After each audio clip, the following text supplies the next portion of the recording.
Hi, I'm Dan Danford, and this is another episode of Money Made Easy for dadsdivorce.com. Had a great question from the website today. What keeps people from succeeding financially? I mean, I look around at my friends and it seems like everyone is struggling financially, even the ones with good jobs and income.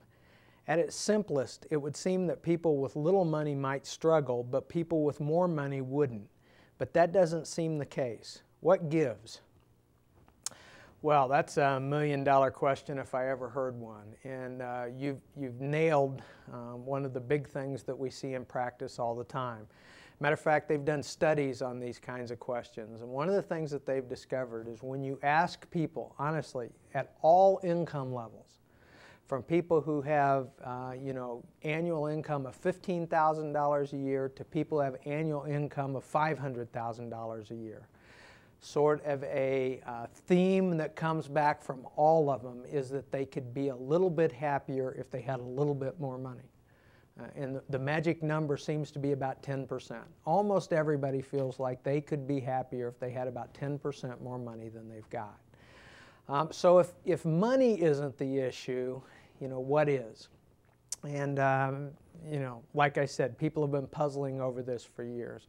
But it's becoming increasingly apparent that emotions have a lot to do with it.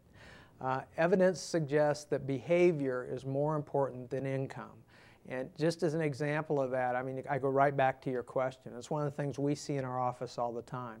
We see people of very modest means, people who never made very much money. But over the years, they were able to accumulate a sizable nest egg. So we have people who never had much income, but have a large net worth. The contrary to that is people who walk in the office who have a lot of income, but they've never saved a thing. And truthfully, kind of the era of the McMansion is slipping by, but there was a period of time there where a lot of people who had very high income and had 2 new cars in the driveway and a McMansion they were living in probably actually had negative net worth, okay? Because it all has to do with behavior. No matter what amount of income you have, if you're going to build net worth or build your retirement security in the future, you have to be setting something aside. And the truth of the matter is that is a behavior choice. It's not a financial choice. And there are people who make very little money who still manage to put something aside every month. And those people build security over time because they're doing that. There are other people who have a lot of money, but they spend every bit of it. And unfortunately, oftentimes they spend more than what they've got. They have large credit card balances and that kind of thing. So it really is, there's just more and more evidence that behavior is more important than all the little financial things we look at.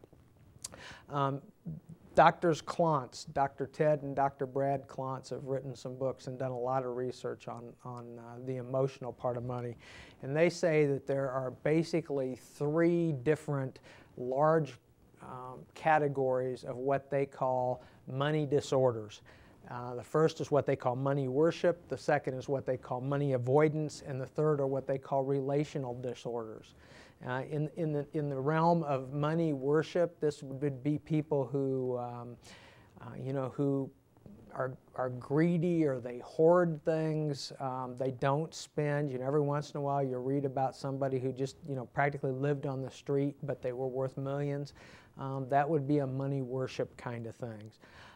Money avoidance. Sometimes there are people even that have a lot of family money or a lot of income that's available to them, but they just feel so bad about money that they feel bad about keeping it. So they just waste it or throw it away. I mean, it's sad to see, but most of us that have been in practice have encountered people like that. And they know they shouldn't in a sense, but they just feel so badly about money that they feel bad about holding on to it.